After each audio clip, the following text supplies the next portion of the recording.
दोस्तों नमस्ते प्रणाम। मैं तुम्हारे सूरत से अपने यूट्यूब चैनल पे आप लोग का स्वागत करती हूँ। चुटकुला नाच गीत लेके आई, कमेंट करके जरूर बताना। जय माता दी। अरे बत्तिया न मान चिनराउटी में, अरे बत्तिया न मान चिनराउटी में छी घर सैया गाजा पिए जाए चमराउटी में। अरे सैया गाजा पिए जाए चमराउटी में। अरे बत्तिया न मान चिनराउटी में, सैया गाजा पिए जाए चमराउटी में। सोने के थाली में जेवना परोसे, सोने के थाली में जेवना परोसे। अरे जेवना न जेवन चिनराउटी में, सैया गाजा पिए जाए चमराउटी में। सैया गाजा पिए जाए चमराउटी में। अरे बत्तिया न मान चिनराउटी में, अरे बत्तिया न मान चिनराउटी में। झझरे गेड़ुआ गंगा जल पानी, झझर गेड़ुआ गंगा जल पानी।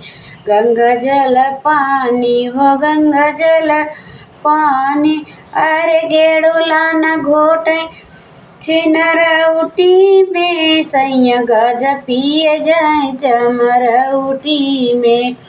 अरे गेड़ुला न घोट चिनराउटी में, सैया गाजा पिए जाए चमराउटी में। सैया गाजा पिए जाए चमराउटी में।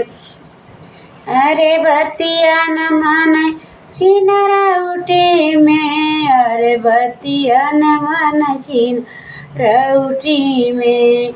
लाची लवांग कबीर जोराए, लाची लवांग कबीर जोराए। बीर जोराए हो बीर जोराए।